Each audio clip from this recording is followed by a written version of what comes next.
And we are recording now. All right, well, good afternoon. Today is December the 4th, 2025. I am Marziti, your host, and we're going to talk about new traders, what they need to know, where they need to start, and all kinds of different things, the pits, the gotchas, and all that kind of stuff. Um, so, let's start with the standard disclaimers, I guess. Is it coming up? There it is. This presentation and all presentations future here are made by me, Marziti. I am not a financial advisor. This video is for educational purposes. I am only a member of the Bullish Bears community. Information presented here does not represent necessarily the opinions of the Bullish Bears. You're fully responsible for your own trades. You're welcome to copy and redistribute this video so long as credit is given to the author, and that would be me. Okay, all that is out of the way. Let's talk a little bit about what we are going to cover today. That is not what I wanted there. That's some subliminal stuff I'm working on. Y'all ever get into that? Some sleep by kind of stuff? Oh, here we go. Let's bring this down here.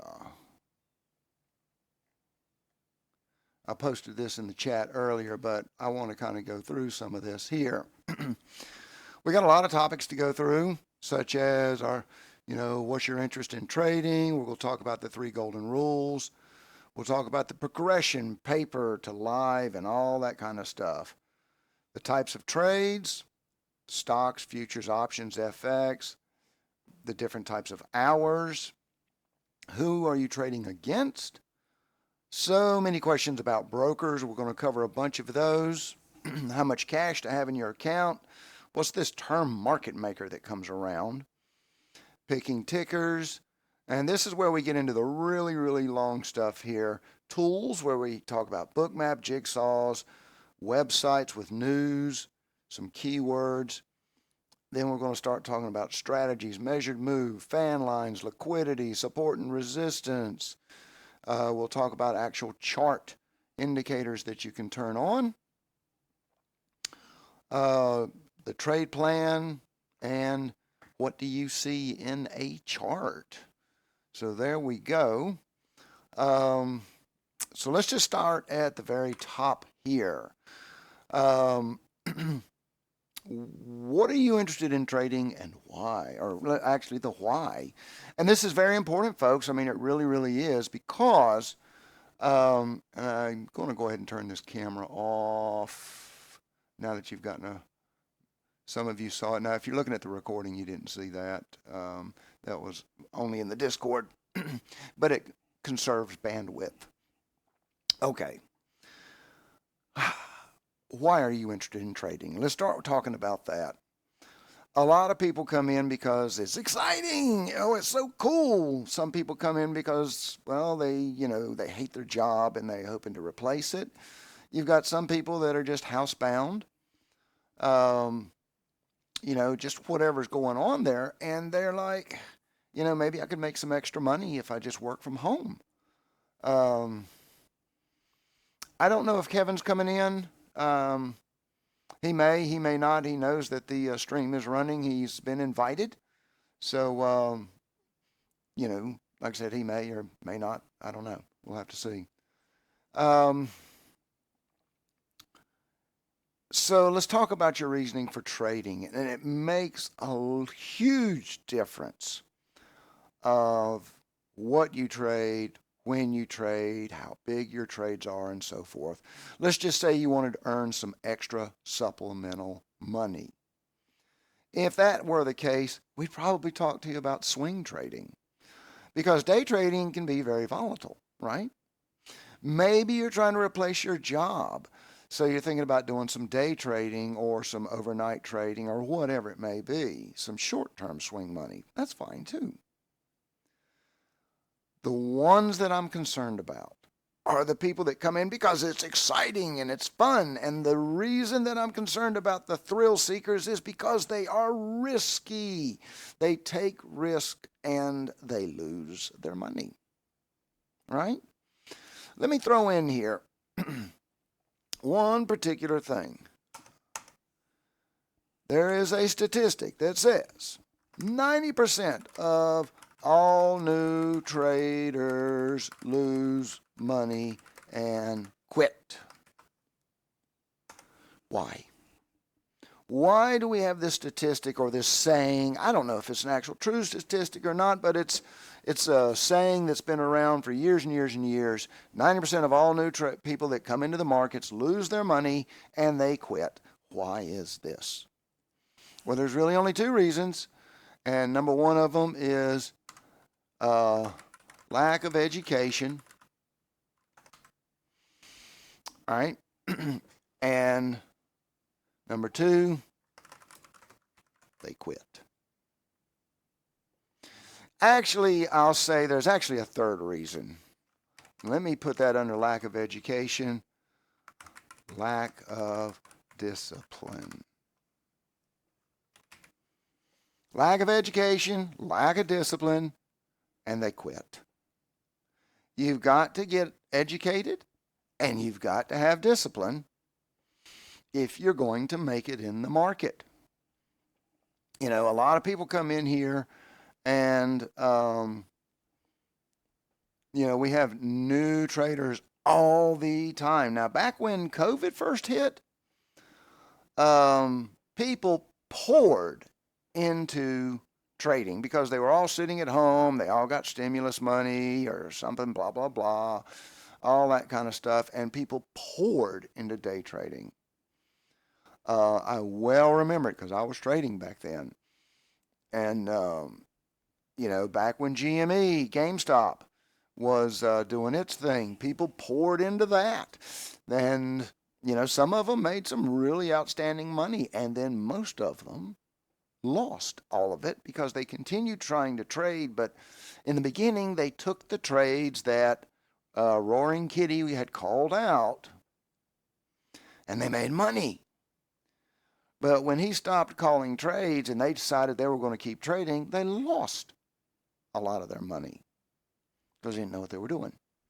So you've got to have education, you've got to have discipline, and you've got to stay in, right? This is, by the way, an open mic. If you've got questions, you can post them in the Discord, or you can jump on the mic and ask a question at any time, and that is fine. You got to think, though, about what's your interest in trading. Extra money, replacing your job, or the thrill. And there's a lot of different ways we're going to frame what you're saying. Like if you're wanting extra money, you may get into swing trading, some stocks and things like that. It's be something that you're not necessarily going to check every single day. And you're not going to sweat it necessarily. You're not going to oversize your positions or anything like that, right? But if you're going to replace your job, then you say, well, what do I got to have here? Consistent income. Base hits. Base hit. Base hit. Not home runs, right? You got to have base hits because you get paid a paycheck at your job regularly. You need your income from trading to be regular replacement income for your job, right? So, you know, you're not looking for home runs. The people that come in for the thrillers, those are the swing for the fences people. And to be quite honest, they lose. Most of the time they lose. Some of them, you know, will be pretty good at it. Some people are naturals, and that's fine. But the point being is that you really need to have a really down-to-earth conversation with yourself as to why you are doing this. What's your interest in doing this? And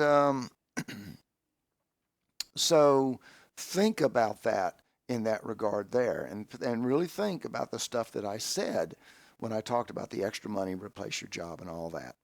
We are going to get away from some of this, just me blabbing away, but I got a little bit of stuff I want to talk about here first as we go through some of this stuff here, and then we'll actually get to, you know, something that's not quite so boring. I grant you it's important, but just listening to me babble is like, well, this could have been a podcast, and I could be listening to this while I'm driving down the road.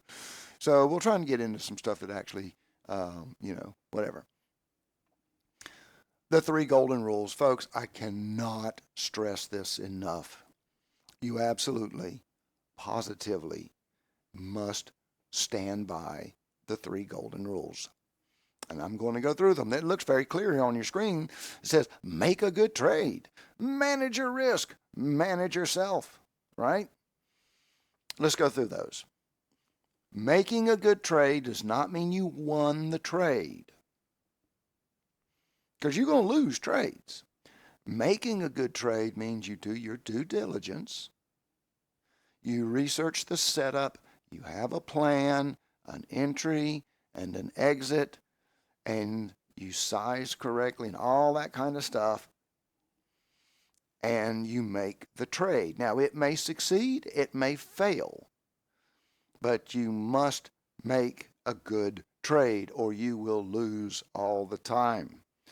So you have a plan. Now, if any of you follow Kevin in the morning stream, you see him, he gets in there and he's just frantically marking up his chart. Here's a supply, here's a demand, here's a this, and here's a that. Here's a fair value gap, and blah, blah, blah. And he's making a plan, and then he says, okay, I'm just going to be patient until we get here, and then I'll take my trade. And that's making a good trade. Doesn't mean he wins. It means he has a plan, right? Managing risk means how much are you willing to risk on a trade? Be realistic. We talk about risk to reward. There's no sense in doing a 3 risk, 1 reward. That is just crazy, right? We want to manage the risk, and part of managing the risk is learning where your entry is. Learning where your entry is. You've got to learn to really fine-tune that entry, because that helps tremendously with your stops. Stuff like that. Finally, managing yourself. What is that all about? Well, that means you need to know what kind of a person you are. Are you impulsive? If you are an impulsive person, you got to get it under control, period. You got to get, whether you got to do some meditation, whether you got to do some medication, whatever you got to do, you've got to learn to manage yourself. You've got to learn how to handle loss when you lose a trade. You've got to learn not to get giddy and explode when you win a trade. And you've got to learn when not to take a trade. For example, if the markets are in chop, you don't take the trade. You flat out don't take the trade in the chop. I don't care how good the setup looks. You wait until you have a clear signal. You've got to get these 3 things down. If you screw these up, you will fail. So the golden rules, the 3 golden rules here: make a good trade, do your due diligence here, have that plan. I get in when this happens, I get out when this happens. I set my stop here for my risk, and this is how much do I, I've got a $5,000 account, and I'm on Tradovate, and an ES contract only costs $500, and I could do 10 ES contracts. Yeah. What a stupid idea. What a stupid idea. That's not managing risk. That's blowing your whole account possibly in one trade. No, of course not. And then managing yourself. Managing yourself is by far, in my opinion, the worst one. Like I say, people get impulsive. I've talked about trading can be gambling. Trading can be just like gambling. And you can have a gambling addiction, and you can have a trading addiction. You gotta pay attention to yourself on these kind of things. If you need somebody to be your accountability person, maybe it's your significant other, maybe it's a friend or whatever that you check in with every day, and you give them an update about, well, this is how my trades went today, and I made these trades because. Now, a lot of people will say, like, journal them. Perfectly great idea. Absolutely, Signet, huge proponent of journaling. That's fine. That's good. But it doesn't hold you accountable. It always helps if you have somebody to hold you accountable. Maybe it's your accountant. Any rate, anybody got any questions or comments about any of that kind of stuff? Okay, checking the chat. All right. Let's talk about progression.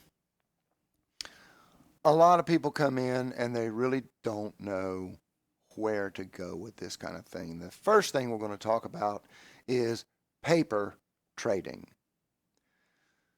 You say, well, what's the good of paper trading? It's not the same. No, it's not. But there are two components to a lot of this trading business. The first is having a strategy and testing your strategy. You'll hear us use the phrase back test.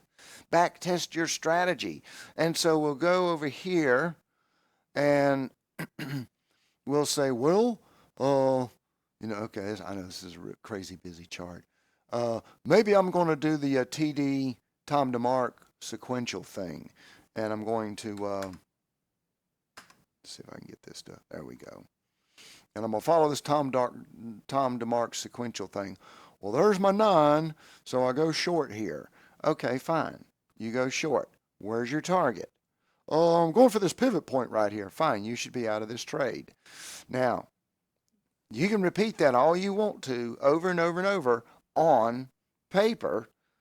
And in my opinion, until you can double your account on paper, I mean, I'm saying like start with $5,000 paper and get it at least to $10,000 paper with 10, 15, 20, 30, 40 trades. Not 2 trades, not I hit a home run there.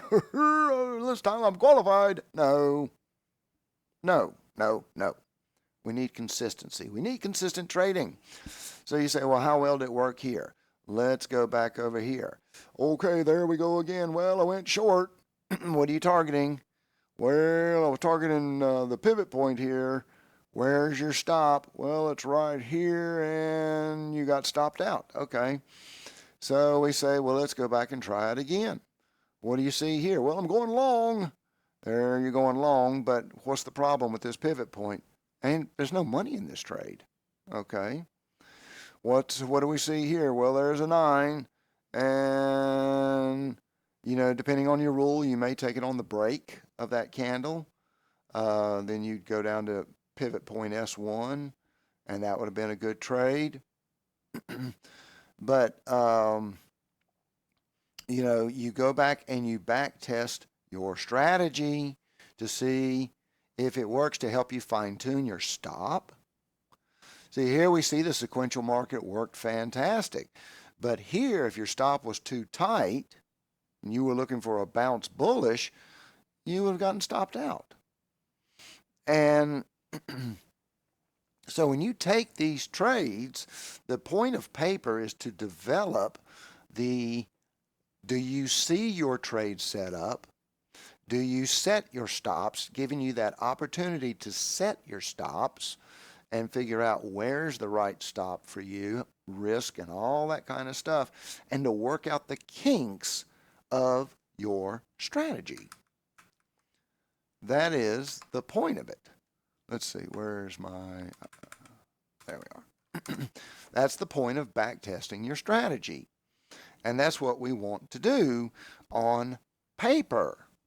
Now, once we get paper done, wait a minute. I'm hitting the wrong buttons. There we go. Once you show that you can consistently do it on paper and you can double your account over, 10, 20, 30, 40 trades or something like that, a series of regular, 1 or 2 trades a day, then you say, well, maybe I'm ready to go live. Well, now introduces the second part, and that is emotions. Because we all know that when you're trading on paper, well, I blew half my account on paper. daggone. Does it really burn you? Well, it may disappoint you, but does it really burn you? Well, no. But if you had a $5,000 account and you went live trading and you lost $2,500 of it, would that burn you? Well, yeah, some people would just freak out. I can't believe I did this. Oh, this is horrible. I'm going to crawl in a hole and die. So we're going to start small. If you're trading the futures, we're going to start with the micros. If you're trading stocks, we're going to just literally start with one share. Well, that's kind of boring. Yeah, it is, but we'll scale up. If you can do live what you did in paper, you can do this. You absolutely can do this, and I'll show you how that works. Any rate, so start small. Like I said, if you're trading futures, micros, one contract, not 3, not 4, not 5, one. If you can go 1 or 2 weeks on one contract consistently, then you go to 2. Then then from 2 for a week or 2, then you can go to 3. I'm going to show you a chart in a minute. It's going to blow your mind. Self-size, I got self-image here. Let me change that to self-sabotage. That's not quite spelled right, but anyway, self-sabotage, self-image. There are a lot of people that have a self-image problem. Easy to see today. Society's beat up so many people, the news and the this and the that and all kinds of stuff, and they'll start doing really good in trading, and then one day it'll happen and they'll just blow half their account. It happens. It absolutely happens. Some people have got a self-image issue, and if you are one of those people, let's just roll back up to here to the 3 golden rules. Manage yourself. Now, there's a couple ways you can do this self-sabotage stuff. Number one, of course, you can get into doing positive affirmations. You can do positive building things. You might listen to some music that helps boost you or whatever. But it happens. And when self-sabotage happens, at that point you need to take a walk. So it doesn't apply to everybody. I hope it doesn't apply to you, the listener, but it does apply to some people. And so is overconfidence. Similar concept here, but you're going to get some people here that's like, well, I've been trading 2 MES contracts. I've been doing really great. So why not just go to 2 ES contracts? So they do that, and then they take a hellacious loss that would have been a paper cut if they'd stayed in MES, but they went to the ES. They took a hellacious loss, and they are now in the gutter for days to weeks to whatever, right? So self-sabotage comes in many forms. You've got to be on the lookout to see if that is something you're dealing with, and if it is something you've got to deal with, you need to come up with some solutions for that. A support system. One of the biggest problems that most traders have is their friends, their family, don't understand a damn word they're talking about. Well, I went short on the ES here and I captured 16 points. And you just get this deer looking at a headlight look from your friends or your family, or they may nod their head politely. They ain't got a clue what you're talking about. And so you need a support. That's the beauty of bullish bears. Absolute beauty of the bullish bear system is that we've got a support system here of people that you can type chat with, or we can always do a voice chat stream with, or whatever. And these are, or maybe you may have some trading friends at work or in the family or whatever. Find these people. And if nothing else, maybe your significant other will help you with it a little bit as far as understanding what you're talking about. Talk to your dog or your cat. If you don't have a dog or a cat, go get you a teddy bear and stick it on the desk right beside you. And you may look like Tom Hanks talking to Wilson from the FedEx airplane crash movie, where he's talking to Wilson, the ball. But you got to have a support system. And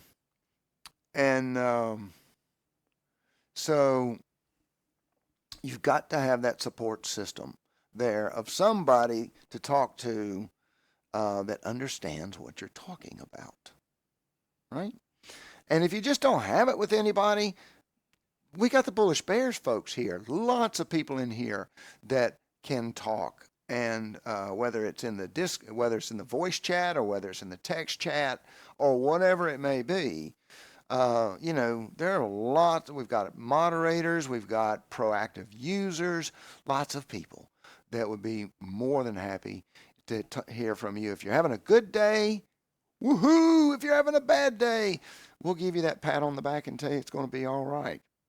That kind of stuff there, because we will. Finally, spaghetti. Obviously, I can't spell spaghetti. How do you spell spaghetti? It's not going to tell me. Oh, wait. Spelling.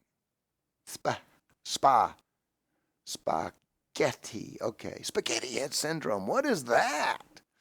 Now, that's a phrase I made up. Spaghetti head syndrome is when you've studied 50,000 different strategies here. I've looked at the strat. I've looked at ICT. I've been looking at moving averages. I've been looking at Bollinger Bands and all this kind of stuff. And when I look at a chart now, all I see is spaghetti. I can't make a decision.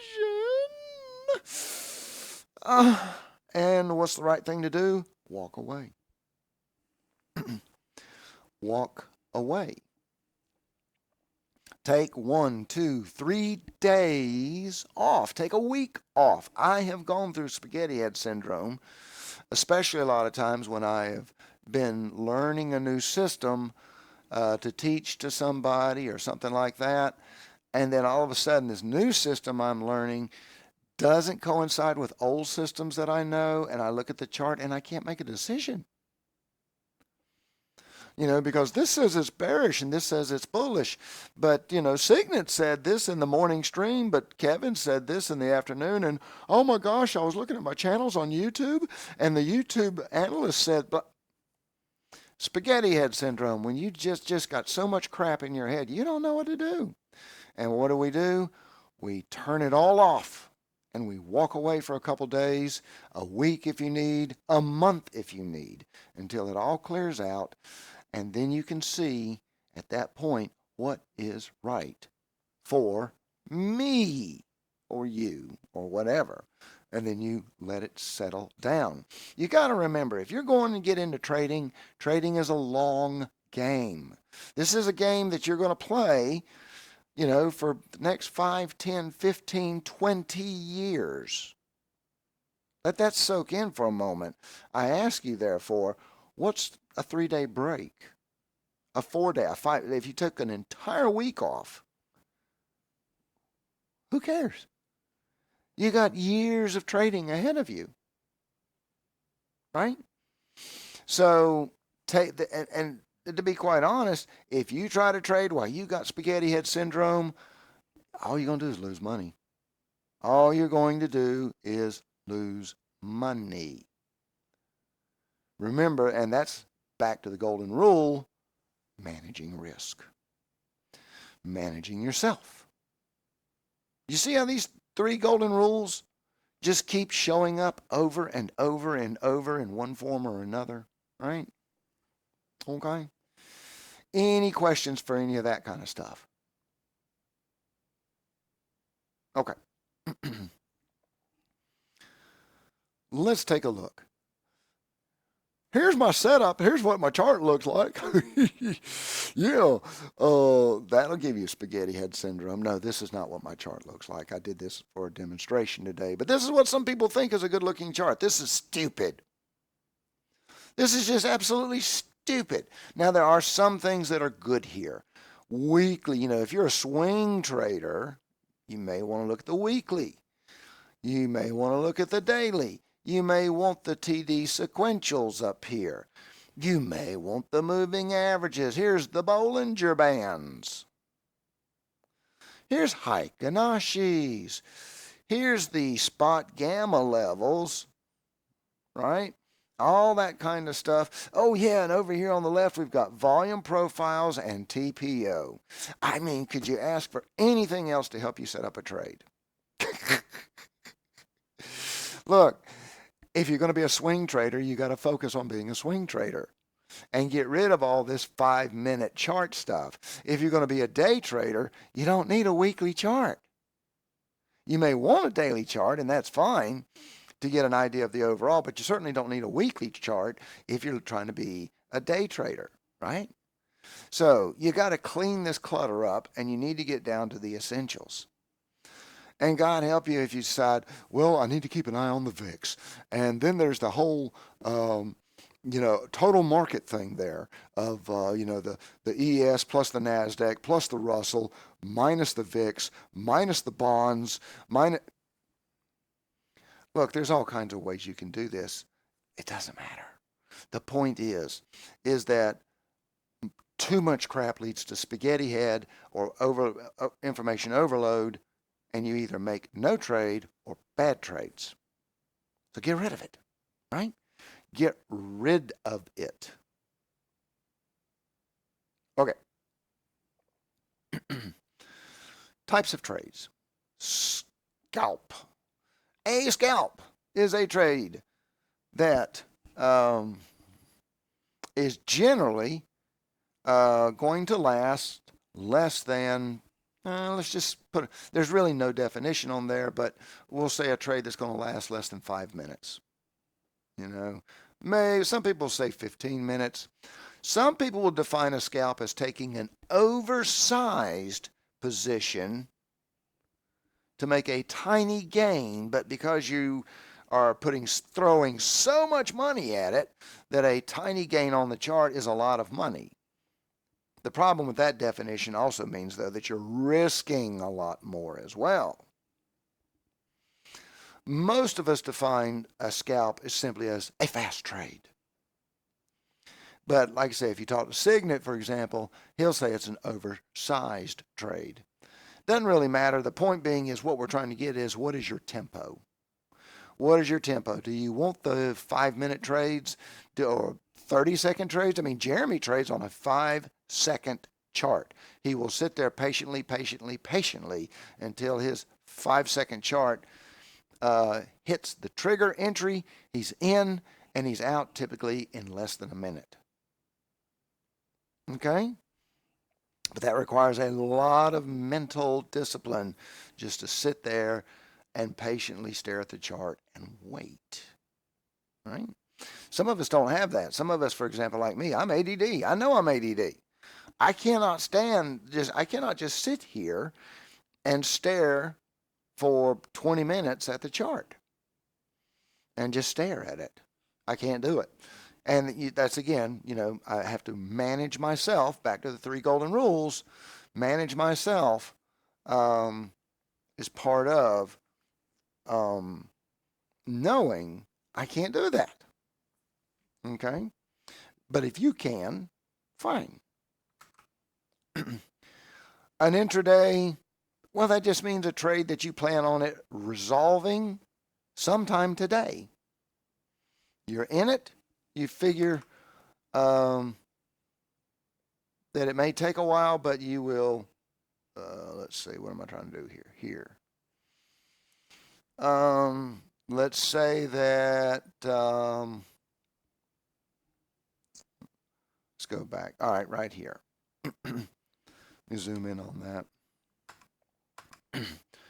Let's say that as soon as you saw us hit this pivot point R1, that you went long with the idea that we will get to S1 to R1. Actually, that's not S1. What is that? Oh, that's the average daily range. Okay. So let's just say that you, hang on, that as soon as we hit the average daily range down here, also near support one pivot point, that you immediately went long for the R1. Well, that means you would have been in this trade from 9 o'clock in the morning until 3 o'clock in the afternoon.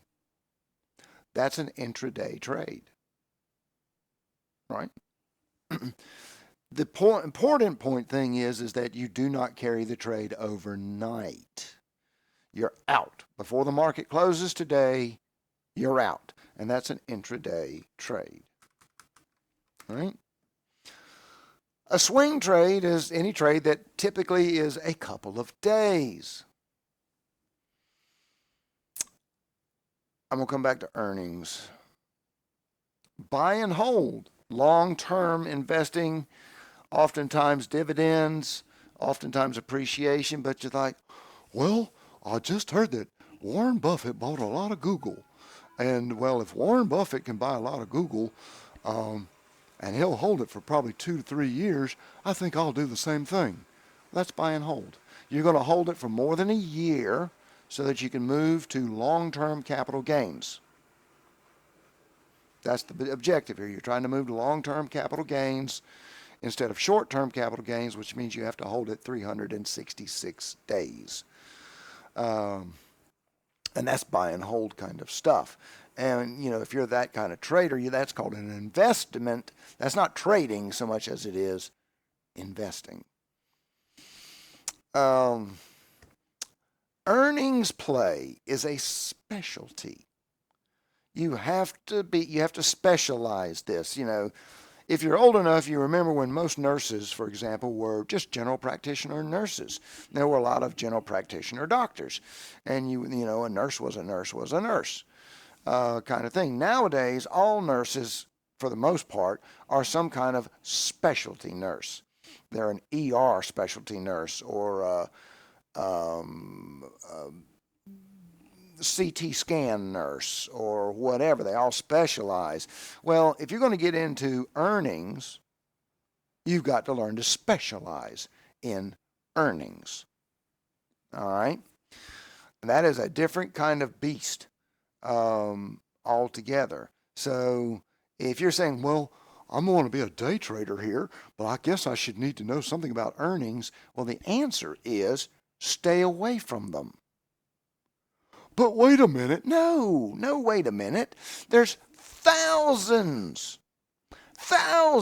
of tickers on the S&P, or on the New York Stock Exchange, rather. On the New York Stock Exchange and the NASDAQ, there's thousands of stocks. They don't all have earnings at the same time, right? So don't worry about it. Just stay away from it. You know, about 2 to 3 days before, 2 or 3 days after, just don't mess with that stock, that ETF, that ticker. Well, it won't be ETF. They don't have earnings. But you get what I'm saying? You know, earnings is mostly for options people trading options. We'll talk some about that later.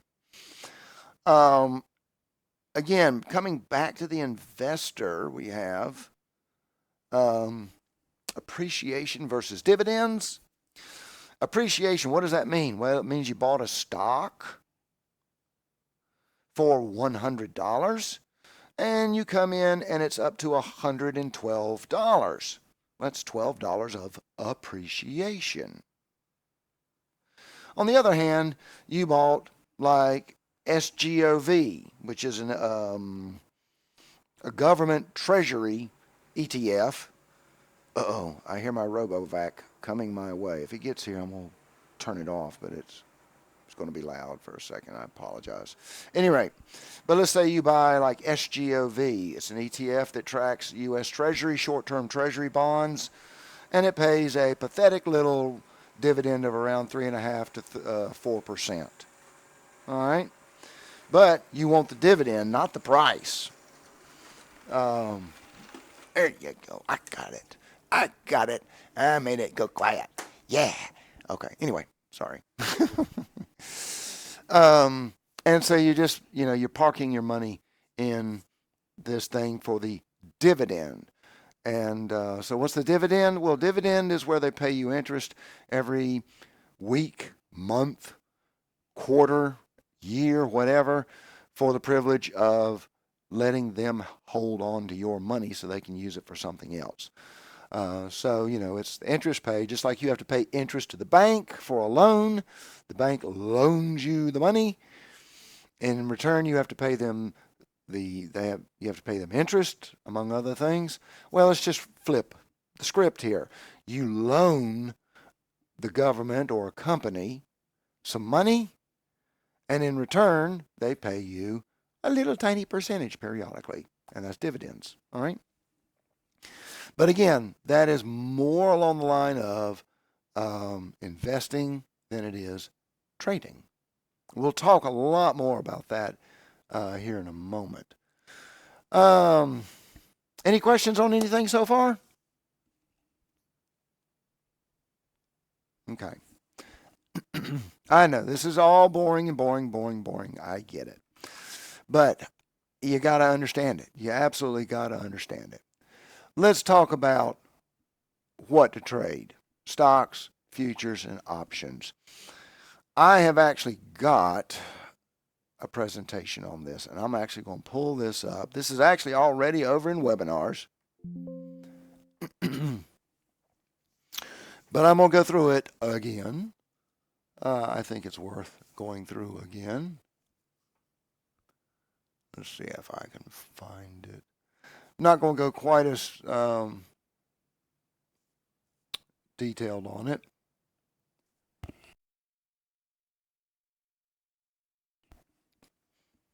Well, let's just take a look at this. All right, stocks, options, futures, and so on. There's a lot of topics here. I want you guys just to, if y'all ever want one of my presentations, you're more than welcome to, if I've got a PowerPoint or something, I'm happy to give it to you.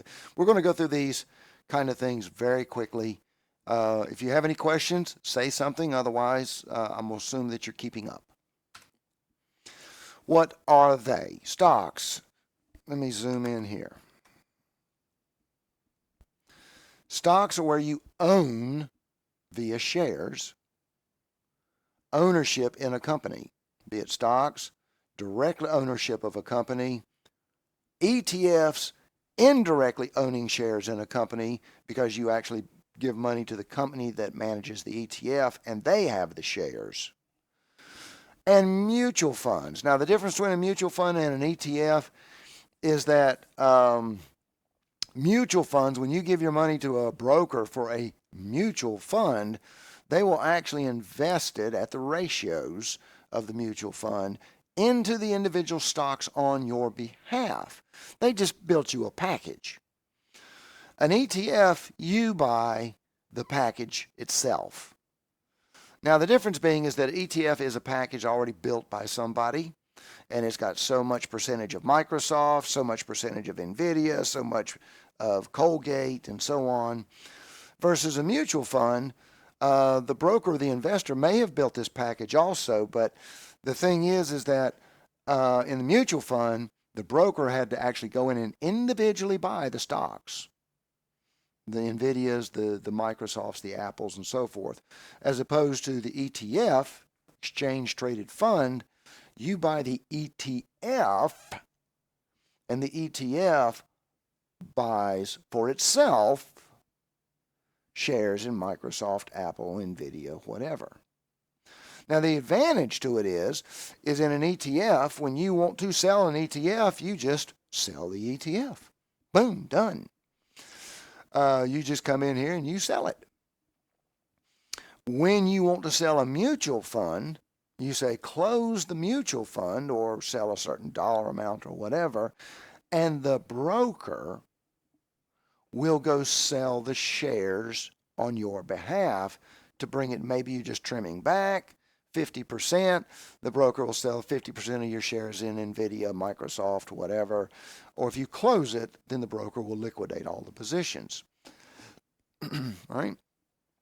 Stocks, though, is a single company. And let's go down the left column first. Traditional use. Most people buy stocks for the long-term appreciation or the dividend. Talked about that already. Stocks are very simple. If it's selling for $105 and it moves up $1 to 106, if you got 50 shares, you made $50. It's that simple, right? Risk is you can lose your initial capital. If you bought stock at $105, 10 shares, you got $1,050 invested. If the stock goes down to $75, well, you lost $260. But if it goes up, you make money. What does it cost? Well, if the stock is $105 and you want 10 shares, you got to come up with $1,050. 105 times 10. You can day trade, swing trade, whatever you want to with stocks. Ain't no problem at all.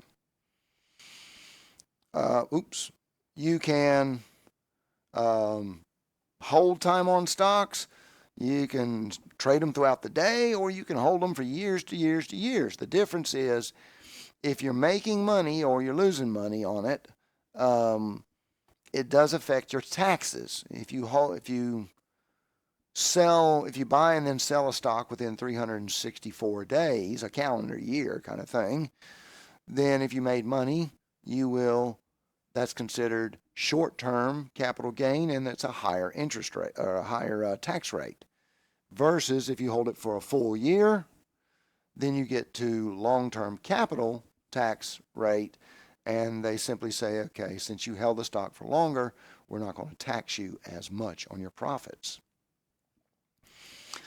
The problem with, of course, stocks is that if you got a stock at $105 and it goes up $1 to $106, well, it's not even a 1% move, but you've got a lot of money tied up in it. So, it's expensive because it's kind of one-to-one. Shoot, I keep doing that. Price movement is linear, meaning it goes up by dollars, it goes down by dollars. It's straightforward. Is it aligned to related tickers? Many stocks are correlated,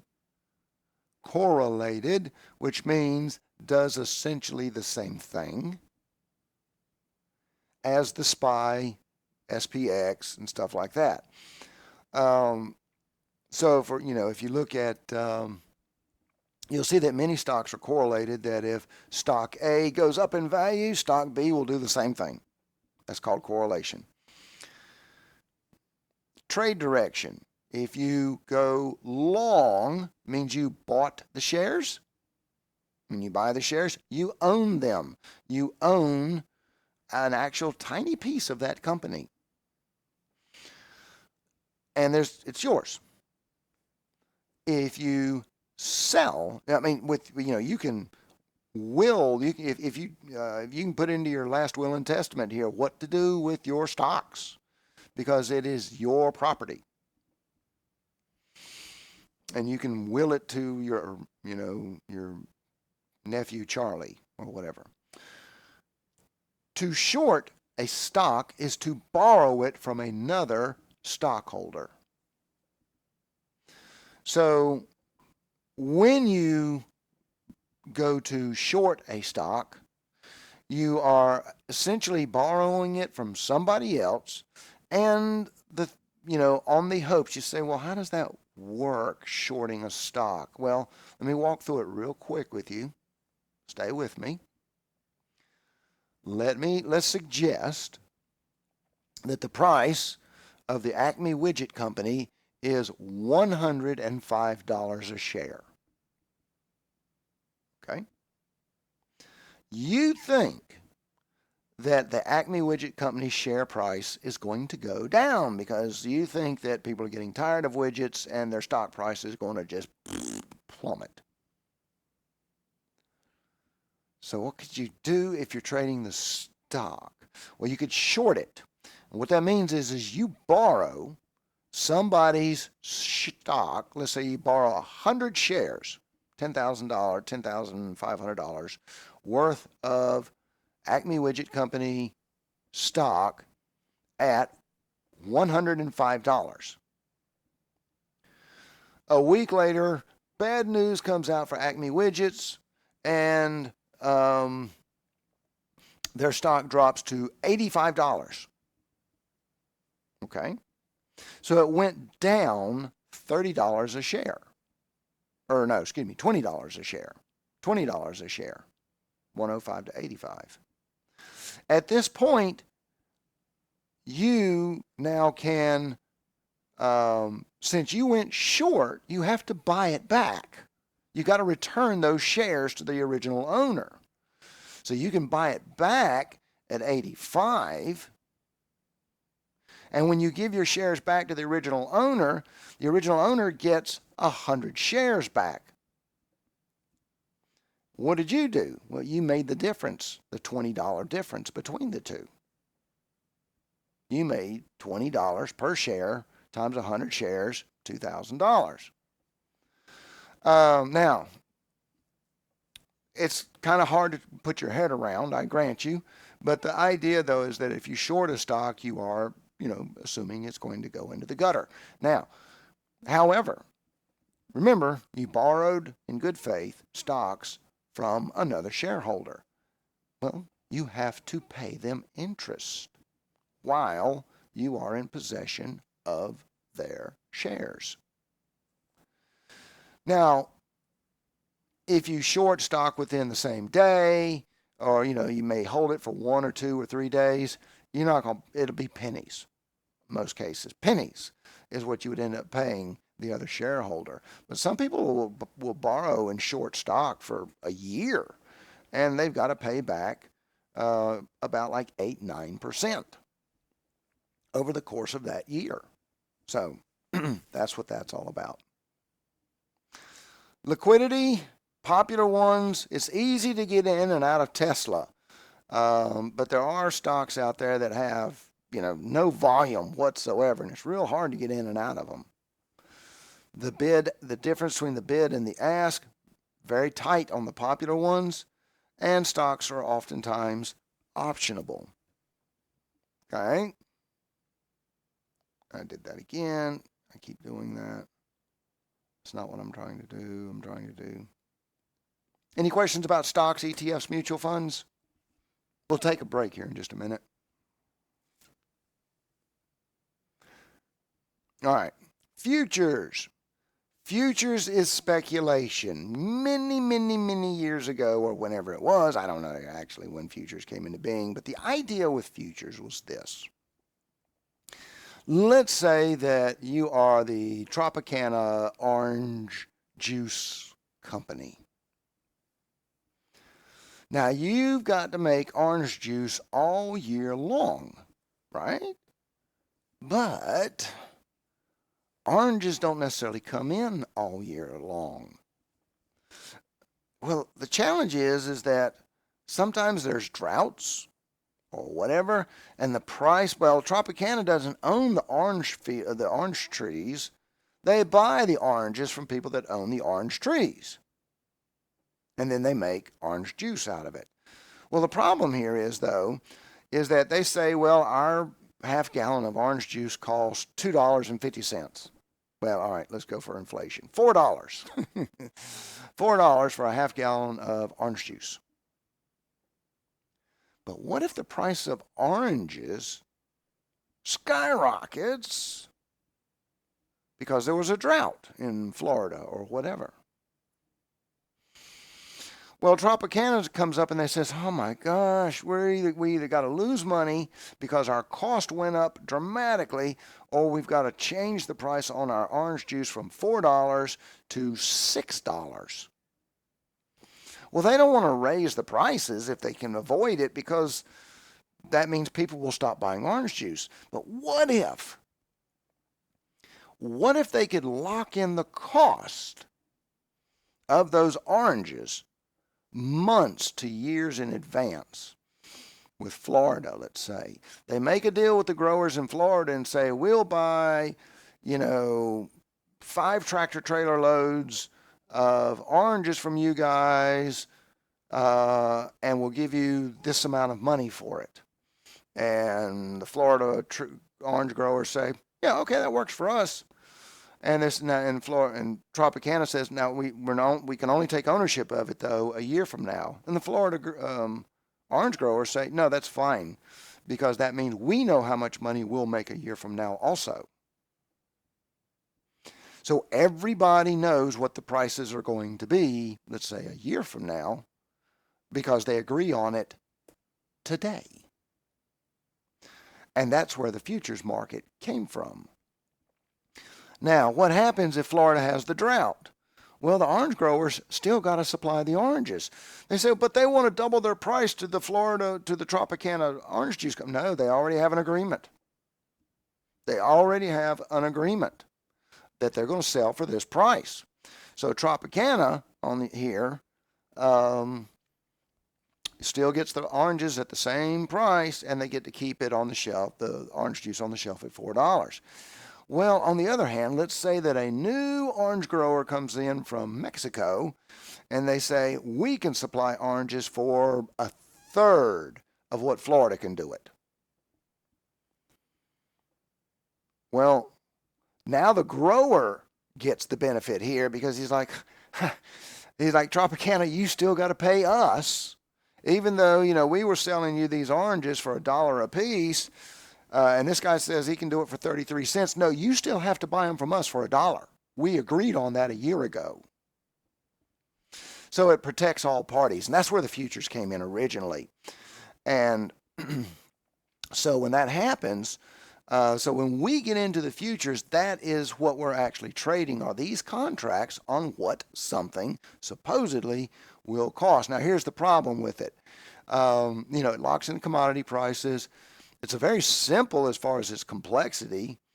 The risk is infinite. What do you mean infinite?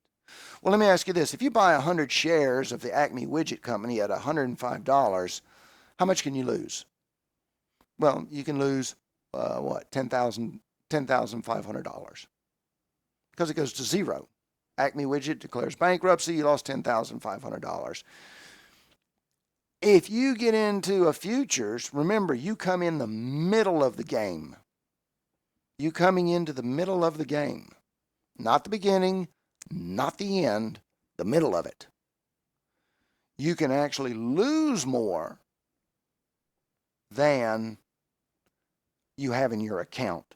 And if you've ever heard the phrase called margin call, that means that margin call simply means the broker is calling you, telling you that you don't have enough money in your account for what this futures account or whatever is worth.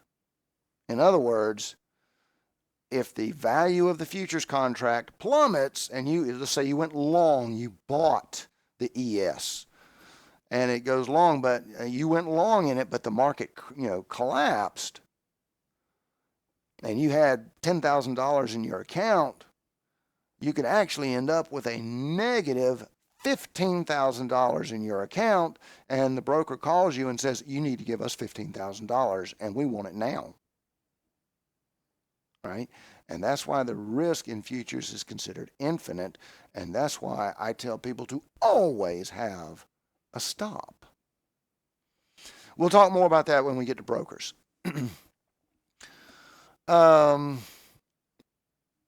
Hold time, it can be very expensive to hold futures over a long period of time, and that's because some brokers will give you an intraday rate. For example, on the ES, which is the S&P, some brokers, a full-size broker, will charge you around $25,000 to $30,000 that you have to have in your account. I wouldn't say charge you, that's the wrong phrase, but you have to have around $30,000 in your account to trade a single ES contract. But if you do, you can hold on to that contract for a long, long time. But if you go to Tradovate will say, we'll let you trade an ES contract with only $500 in your account, as opposed to 30,000, just 500 bucks. But you must close that trade today. You must close that trade today. And so that's why futures are expensive to hold overnight unless you got a lot of money. The return per capital employed depends on the broker. If you're at Schwab, where they want $30,000, it's kind of expensive to trade. You're not making as much money because you can't scale up easy in the number of contracts. If you're on Tradovate, it's fairly easy. Price movement. A stock that goes from $105 to $108, you made $3, right? But futures have a multiplier. In the case of the ES, which is the S&P, the multiplier is 50. So if it moves 1 point, that's actually $50. Now that goes for you and against you. All right? So we kind of want to learn about that a little bit. Alignment to related tickers, very similar to stocks, but you have to understand that the futures contracts, a lot of people say, well, the futures is the S&P. No, it's not. The S&P is specifically the SPX. That is the S&P, and only that is the S&P. The SPY tracks it. The ES tracks it, but it is not the S&P. Because this has a certain cash value. This is speculation based on price in the future. Right? When in the case of futures, when you go short, you don't have to pay anybody for it. You just say, I'm going short. So it's much simpler than this concept of borrowing like we have over in stocks. Liquidity, very simple, very similar to stocks. The popular ones are very liquid. The popular ones have a tighter bid to ask spread. Optionable, typically futures are optionable, but it is completely different than equity. Stocks are equity options. Futures have their type of options, but it is, and a call is a call and a put is a put, but the multipliers are different. Nor can you do market orders with many brokers. You have to do limit orders only. What does that mean here? Well, it means you can't put a stop because a stop is a market order. So understanding OCO brackets and all that kind of stuff are different when dealing with futures. So we did now just kind of stick our toe into options. Any questions here? I'm going to go through options real quick, then we'll take us a break. We may wrap up. I don't know. We'll see. Let's see. Where are we?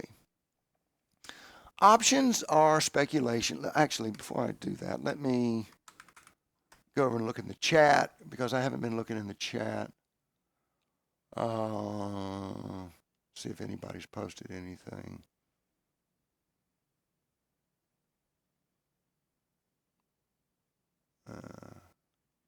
Okay, cool. So let's come back over here.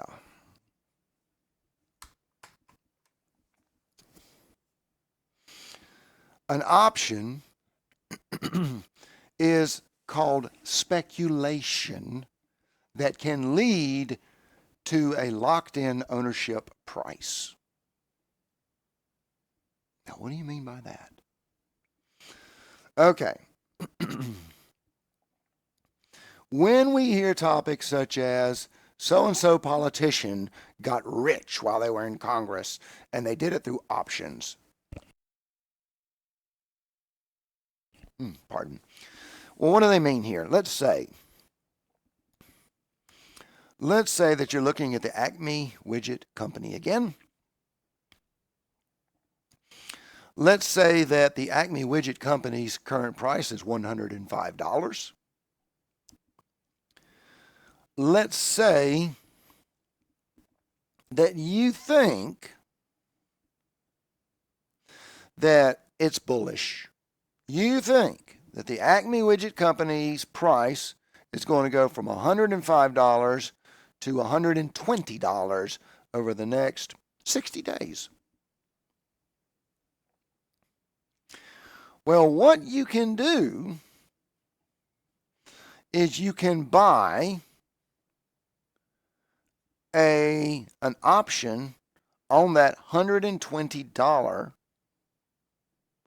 saying that if it gets up there, I'll buy it, but you're going to pay me a price to lock in that price. You're going to pay me. Or maybe I'll buy the 105, which is where it is now, and if it gets up to 120, somebody out there still may be wanting to buy it for $120, and they can just buy my option and cash it in. So an option controls 100 shares. Remember that. An option controls 100 shares. So when somebody says, well, I only paid 15 cents for this option, times 100 means they paid $15 plus commissions. So an option means, though, understand that when you buy an option, there's a buyer and there's a seller. The one that buys the option has the right to do something, but he doesn't have to. Can walk away from it, sell it, whatever. But the seller is on the hook. So if you buy an option and it goes in your direction, you can sell it, you can do whatever you want to with it. But if you sell the option, if you're on the other side, if the option plays out like the buyer thinks, you're on the hook to hand over 100 shares at the option strike price. So let me just mention this about options. If you think for 1 second that learning, you'll hear us over the Bullish Bears talk about price action all the time. Price action, price action, price action. Technical analysis, and we'll get into that more later, but price action is how to read a chart and to make predictions on where it's going. If you don't learn price action, technical analysis, none of this will work for you. No stocks, no ETFs necessarily, no futures, no options, nothing. If you're trying to be a day trader or a short-term swing trader, none of this will work. Options, though, is way more complicated than stocks, ETFs, mutual funds, futures. These are easy to learn. These are hard to learn. Why?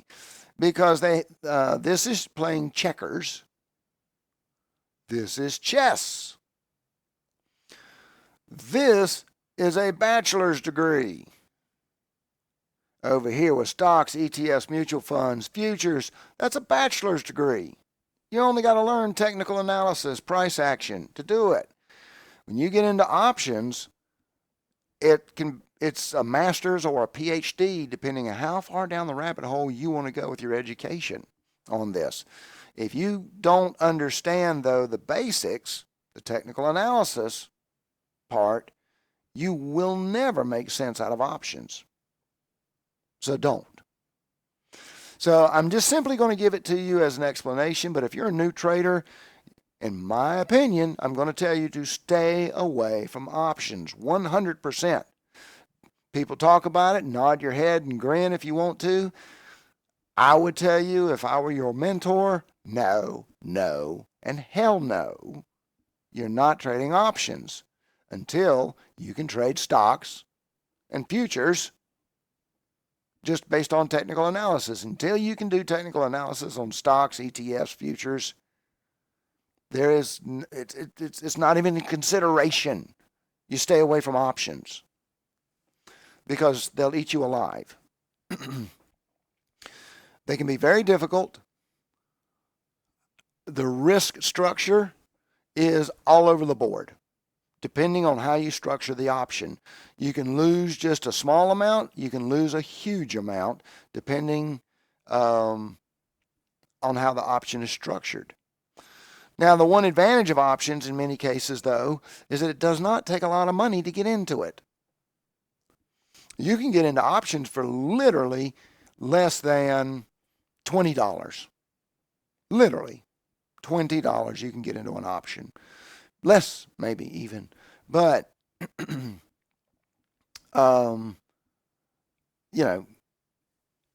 that's one of the major advantages of it. Why a lot of people liked it originally is because they didn't need a lot of money to get into it. But now that we have brokers like Tradovate and their futures price model, more people can get into futures for a simpler trade. Okay, yeah, you need $50, $100 to $500 to get into it, as opposed to $5. But yeah, you can get into options. Options got really popular because futures were still so expensive back when you needed $30,000 to trade the ES, which tracks the S&P 500. Well, most people didn't have that to put in. And then, so they went to options because you could trade the SPY for $150 or something like that, as opposed to $30,000. But then when brokers like Tradovate came onto the playing field, they introduced intraday margin, and now you only needed $500 to trade the ES, or less if you traded the micros. So anyway, options, however, can be scaled to go out for years.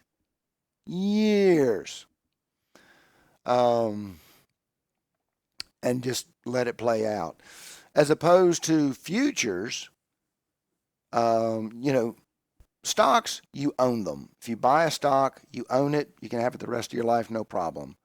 An option has a definitive, this is when it's up. This is when it's done. This is when we settle it up. Win or lose, this is when we settle it up. Futures have a settle up point. So we are generally simply playing in the middle with all these kind of things here. You can hold options overnight. Fantastic return on capital. Price movement in options is exponential. Notice, stocks, it's just plain linear. It moves $1, you made $1. Futures, it moves a point, you made whatever that futures modifier is, like the ES is 50, the NASDAQ 20. Options, though, it's exponential. Let's just kind of move on with all this other kind of stuff.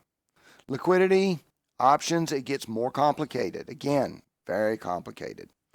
So there we go with, I'd like to say, I've got a full 2-hour seminar on this here. I went through this one in about a half an hour. Just to hit it real quick. Has anybody got any questions or thoughts or questions about that? Let me just look, see if I...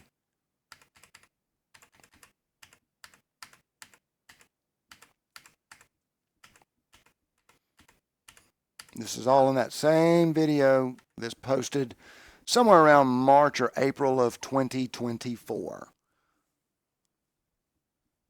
So, all right.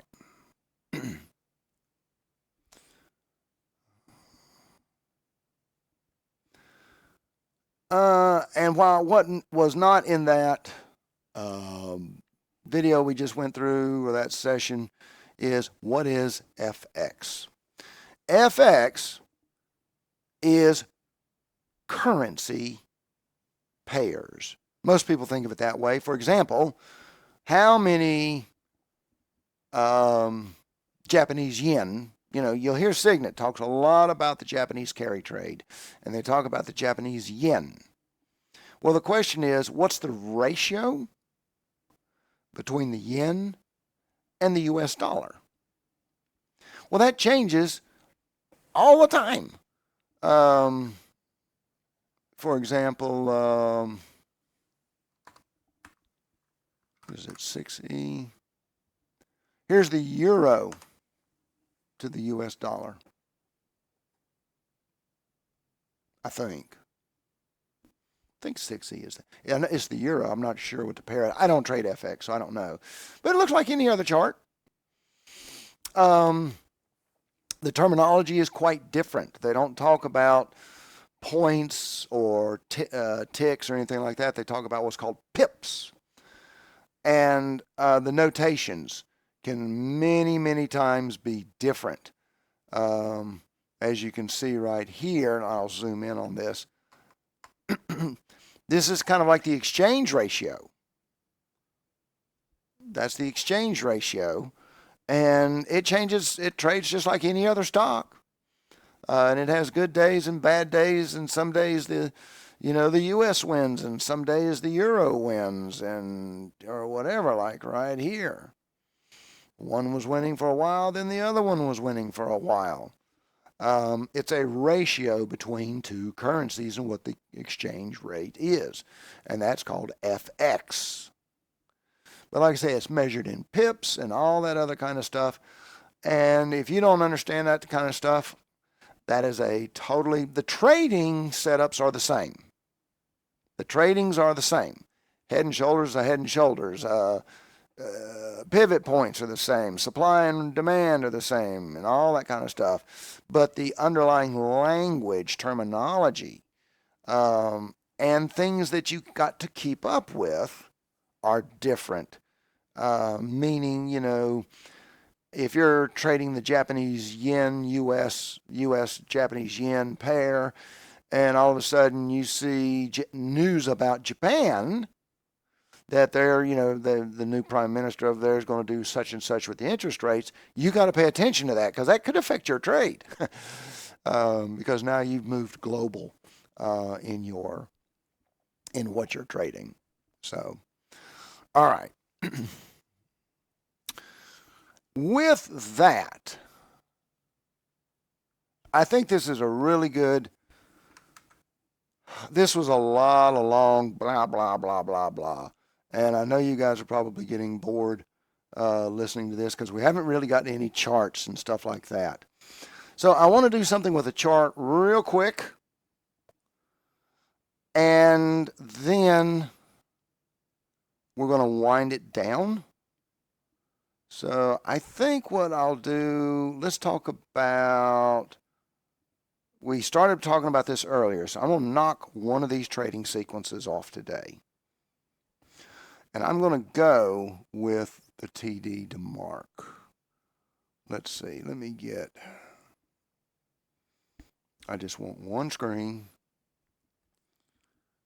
And we'll clear all these studies off except for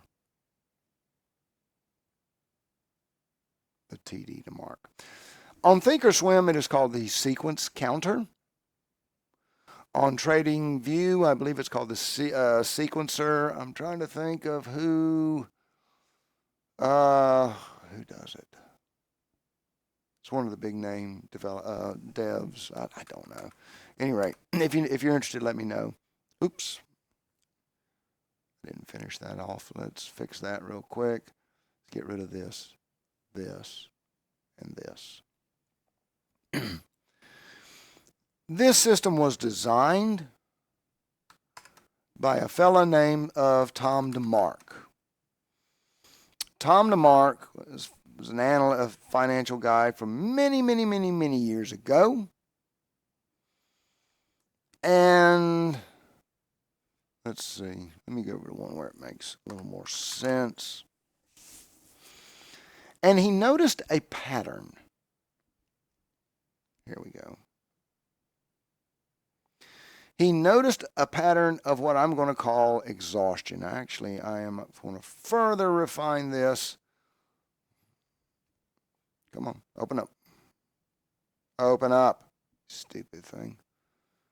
I want to get rid of the arrays.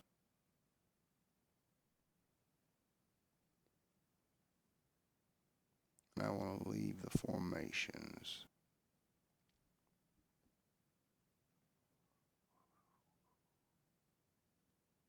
Okay.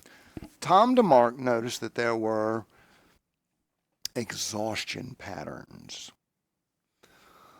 This is based on the idea of 1, 2, 3, 4 behind it. How this close is relative to this open. Four candles back. In this case, this close is lower than this 4 candle back candle's open. Gets a 1. This 2 is lower than this one. Let me get, so you guys see if that works. No, it doesn't work over here. Okay, well, never mind. Let's see, can I do a, anyway, y'all just follow along. This 2, 1, 2, 3, 4 is lower than that one. This 3, this one, this 4, this one, 5, this one, and so on. And he noticed that when this pattern happens and it got to a 9, it had a tendency to bounce and go back the other way. Now, it works both ways, both to the upside and the downside. Who's this coming in? I can't see.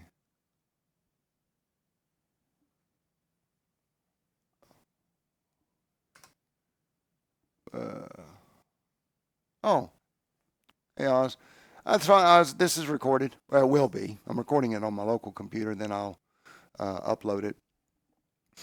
Okay, so this way this pattern comes in, he noticed this pattern of when it gets to a 9, it had a tendency, not a guarantee, but a tendency to turn around and go back the other way. So let's see. So here it clearly paired out. Now there's a little bit more to it, but let's look for other opportunities. Let's go back in time.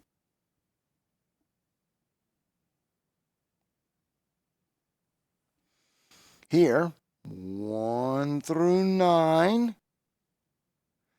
And it did reverse, but not so cleanly. What happened here? Well, the 9 has to close below the 8 and the 6.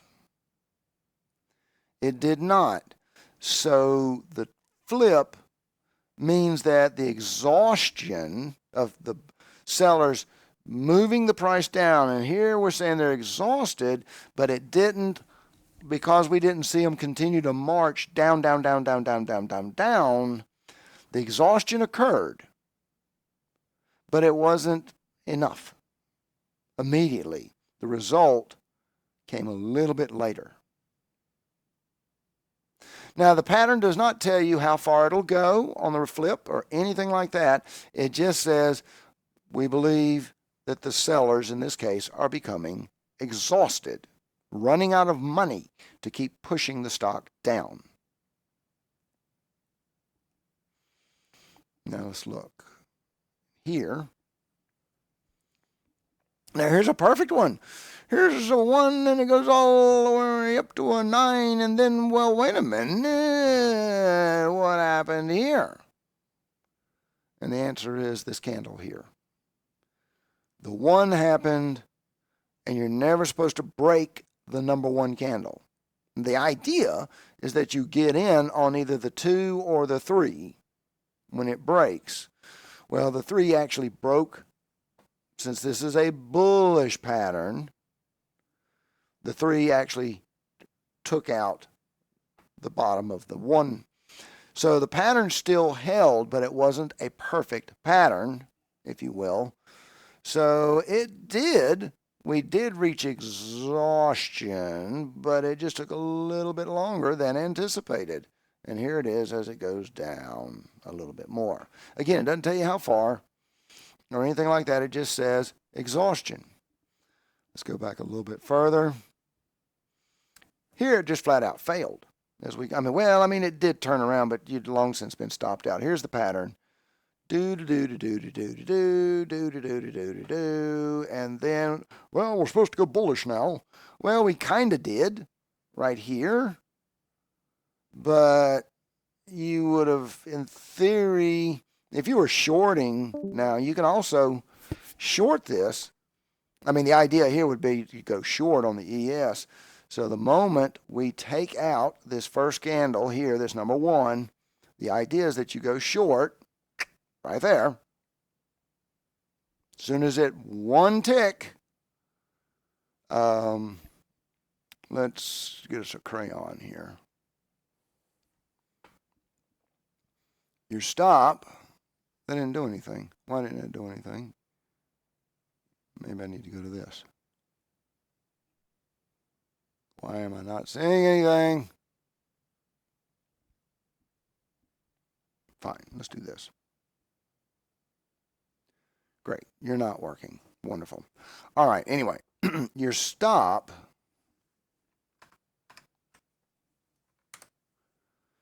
here's the one. The short would be one tick below the close of this candle here. The stop is one tick above this candle. That's it. Now, some people prefer confirmation and they wait for the break of the second candle, which doesn't occur until here. And that would have been fine. And then you would write it down to wherever your target is. So it doesn't tell you, the problem with the time to mark sequence, TD sequence, doesn't tell you where it's going. It doesn't tell you that when it bounces, its exhaustion, how far back it's going or anything. It is simply a pattern. It's a pattern trade. This would have played out very nicely. Some people could say, well, I get out on this 7 or the 8 or the 9. Some people might look left for some support and resistance. But this is a really easy one that you can start with as far as learning to pay attention to candles and candle patterns and all that kind of stuff. And it's very mechanical. You get in. So let's go forward. Here we see it starts going bullish over here. So let's take a look at how this one goes. Here we are. Here's the number 1 candle. Here's the number 2.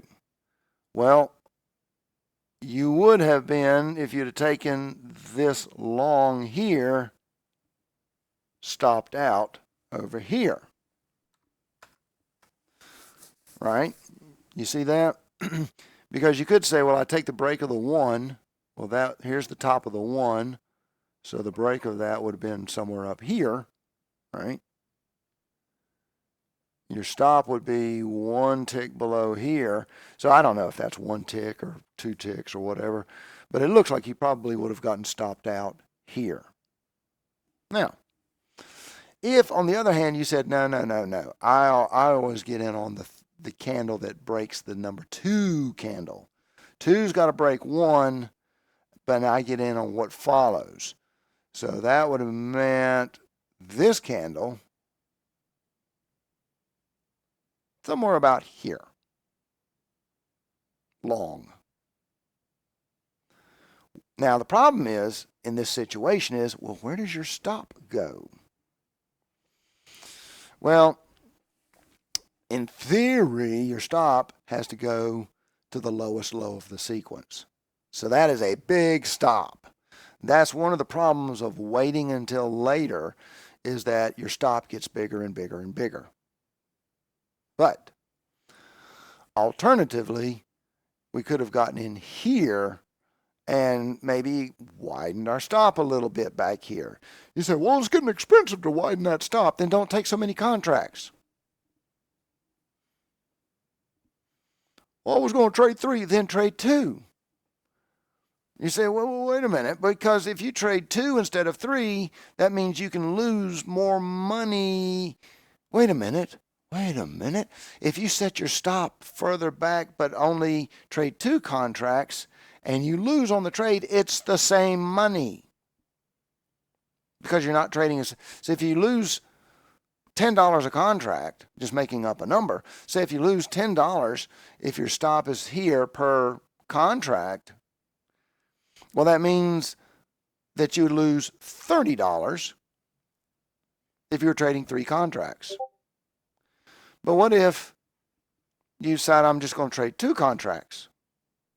Well, then I can move my stop further back and still keep that max loss at $30. So what changed? A bigger stop loss, but the same financial risk. All right. So anyway, again, you got to play with this to see what works. Yeah, this is Tom DeMark, TD sequence. TD sequence. Again, like under Thinkorswim, it's called sequence counter. Let me see if I can bring it up under TradingView. Give me a second. TD, Tom DeMark. I haven't been in TradingView in a while.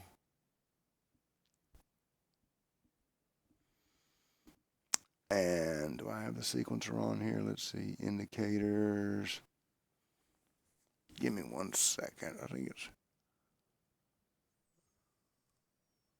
See, there it is. Sequencer by LuxAlgo.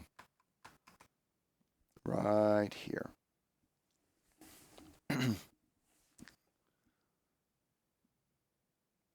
So I'll put that on the chart. And now, there they are.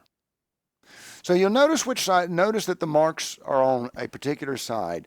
So if the numbers are above the candle, we're looking at a bullish exhaustion pattern, but we still got fresh, hopefully fresh energy to run through the exhaustion pattern. So we get in on the 2 or the 3 candle, and we're hoping for a bull run till we reach exhaustion. All right?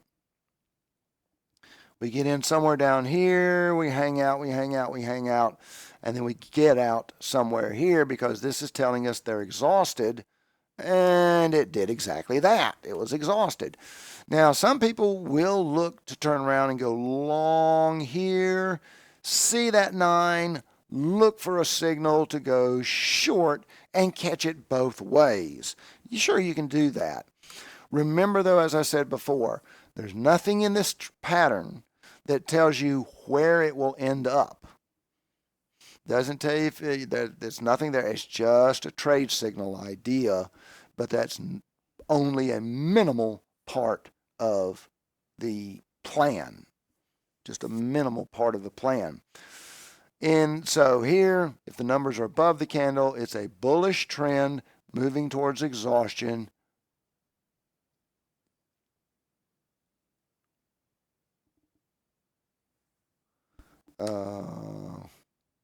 Here, it's a bearish, the numbers are below, so it's a bearish trend moving towards exhaustion.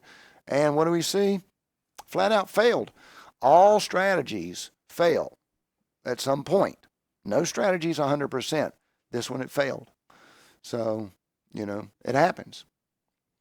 Here, bullish, chop, chop, chop, chop, chop, chop. Then it fell. Bullish, a little tiny fall right there, and it was over. But you could have ridden this. You could have ridden the bullish because we're not. Remember, there's 2 possible trades. There's getting in to the bull run, and then they're seeing the exhaustion and looking for the bear run. So all kinds of different ways that. Oops, wrong button. I don't use TradingView enough to really get it down. Oh, wait, let me do this. Now I can do it. There we go. There you go. There's a pattern right there. You can see it's a bearish pattern. It hits and it flips.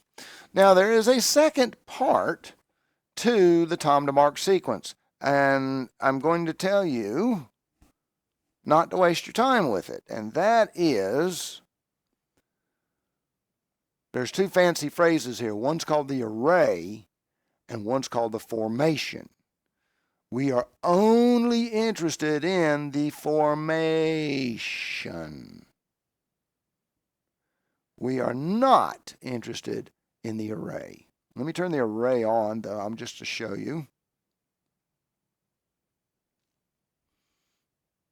Now, if you're in Thinkorswim, you'll see it immediately because it has a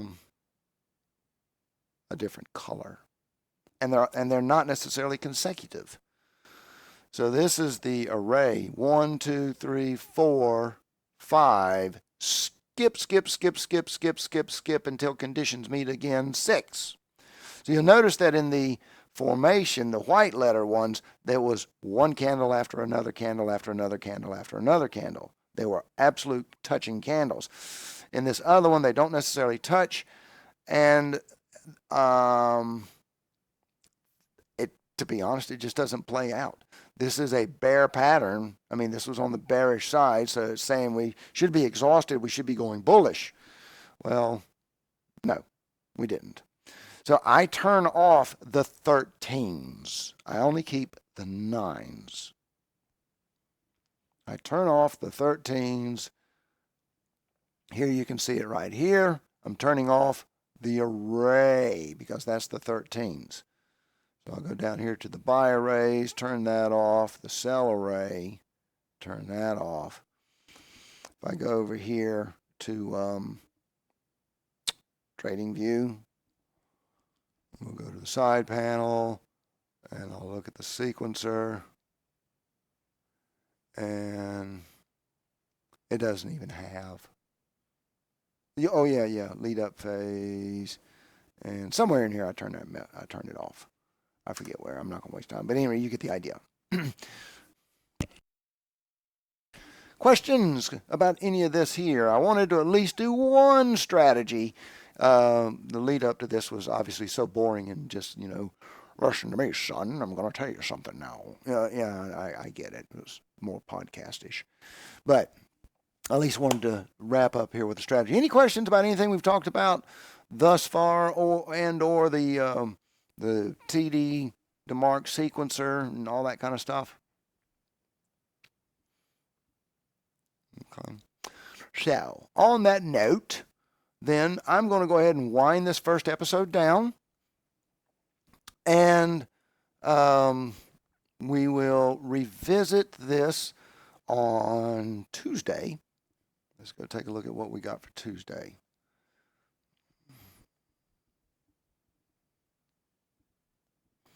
We pick up with market hours. Who are you trading against? Brokers, cash in the account, and stuff like that. So maybe another hour, 2 hours worth of just muttering about blah, blah, blah, blah, blah.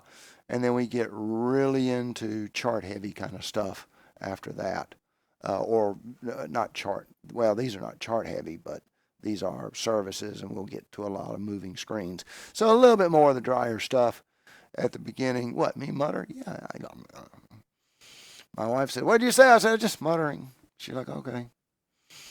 Anyway, let me, I'm going to put a line right here so I know where we stopped. And now I will save this. Yeah. Und es ist gut. All right. Questions, thoughts, concerns, commitments, commitment papers. I don't know. I need to go back and listen to the sequencer part again. Sorry. All right. Now, I may pop in tonight at 7 o'clock Eastern. And if so, it'll be short announcement kind of thing. So if you're an evening person, just look for me if I get to it tonight. I got to go finish up my sheetrock projects I'm doing there in the new room. And if I don't get it done, I got to get it done. So If I have time, I'll come back in tonight at 7 for maybe a chat. But to be quite honest, if I come in at 7 and there's nobody with a question or a chat or something, I'm going to hang up and go away. So, all right. With that, I'm going to sign out. And if you've got any questions about anything in the meantime, of course, you can always send me a DM or whatever. So with that, we'll talk with you guys later. And this is Mars Edie signing off. Bye-bye.